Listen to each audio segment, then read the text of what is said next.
আসসালামু আলাইকুম রহমতুল্লাহ। ব্যাংকিং বার্তার পক্ষ থেকে স্বাগত জানাচ্ছি আমি নির্ঝর। অর্থনীতি ও ব্যাংকিং সকল আপডেট পেতে সাবস্ক্রাইব করে বেল বাটনটি চাপুন।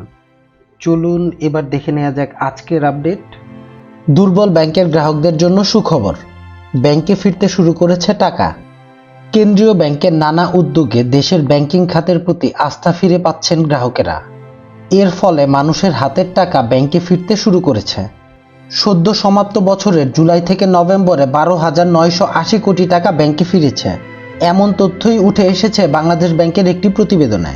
তথ্য অনুযায়ী 2024 সালের জুন শেষে ব্যাংকগুলোর বাইরে নগদ অর্থের পরিমাণ ছিল 2,90,436 কোটি টাকা। নভেম্বর মাসের শেষে তা কমে দাঁড়িয়েছে 2,77,456 কোটি টাকা।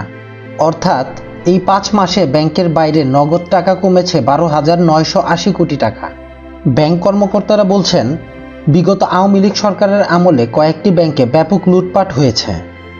এতে পুরো ব্যাংক খাতের প্রতি মানুষের আস্থার সংকট তৈরি হয়েছে। তবে দেশের রাজনৈতিক পট পরিবর্তনের পর সেই সংকট ধীরগতিতে হলেও দূর হচ্ছে। অর্থাৎ এ খাতের লুটপাট অনেকাংশেই কমেছে। এজন্য মানুষ আবারও আস্থা ফিরে পাচ্ছে। তাই মানুষের হাতে থাকা অর্থ আবার ব্যাংকে ফিরতে শুরু করেছে। কেন্দ্রীয় ব্যাংকের তথ্য বলছে, সদ্য সমাপ্ত বছরের নভেম্বর শেষে ব্যাংকগুলোতে আমানতের পরিমাণ দাঁড়িয়েছে 17,63,328 কোটি টাকা, যা 2023 সালের এই মাসের তুলনায় 1,22,000 কোটি টাকা বেশি। এর আগের বছরে একই সময়ে ব্যাংকিং খাতে আমানত ছিল 16,40,981 কোটি টাকা। অন্যদিকে প্রবাসী আয় প্রবাহও বাড়ছে। রেমিটেন্স দেশে এলে এর একটি অংশ ব্যাংকে জমা করেন প্রবাসীর স্বজনরা। এতেও ব্যাংকের আমানত বৃদ্ধি পায়। অপরদিকে ডলার সংকট স্বাভাবিক হওয়ায় নতুন এলসি খোলা হচ্ছে।